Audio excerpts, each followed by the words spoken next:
আসসালামু আলাইকুম প্রাণপ্রিয় দর্শক মণ্ডলী, সবাইকে আমার সালাম, শুভেচ্ছা, আন্তরিক মোবারকবাদ, আন্তরিক ভালোবাসা। দেশে এবং প্রবাসে যারা আছেন সবাইকে আমার সালাম, আন্তরিক শুভেচ্ছা জানাচ্ছি। প্রিয় দর্শক মণ্ডলী, আজকে যে ভিডিওটি আপনাদের উপহার দিতে যাচ্ছি এটি খুবই গুরুত্বপূর্ণ, তাৎপর্যপূর্ণ, এবং আপনারা অবশ্যই এই চ্যানেলটিতে ভালো লাগলে সাবস্ক্রাইব করবেন, শেয়ার দিবেন, কমেন্ট দিয়ে আমার পাশেই থাকবেন ইনশাআল্লাহ। প্রিয় দর্শক মণ্ডলী, আজকে যে ভিডিওটি উপস্থাপন করছি খুবই গুরুত্বপূর্ণ। সেটি হলো কি কারণে বান্দার দোয়া কবুল হয় না। কি কারণে বান্দার দোয়া আল্লাহর কাছে কবুল হয় না, এটি অবশ্যই পালন করবেন ইনশাআল্লাহ।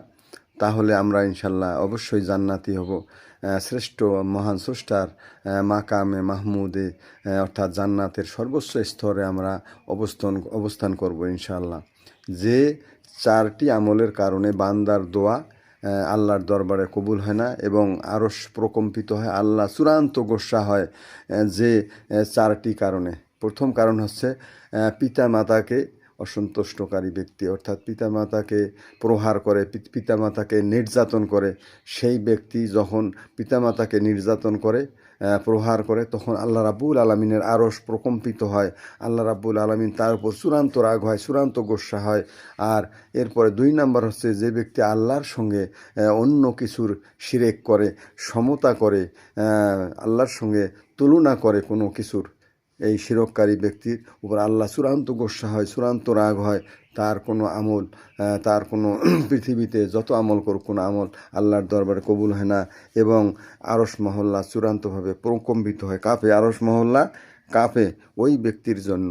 এরপরে আছে এতিম, অসহায়, দুস্থ, সরল, সহজ, এদের মাল ভক্ষণ করা, এদের মাল লুট করা, এই ব্যক্তির উপর আল্লাহ চূড়ান্ত গোস্বা হয়, আরশ মহল্লা প্রকম্পিত হয় এবং তার জন্য জাহান্নাম নির্ধারিত হয়ে যায়। এরপর হচ্ছে জিনাকারী ব্যক্তি, যে ব্যক্তি পৃথিবীতে জেনা করে, এই জেনাকারী ব্যক্তির কোনো দোয়া আল্লাহর দরবারে কবুল হবে না।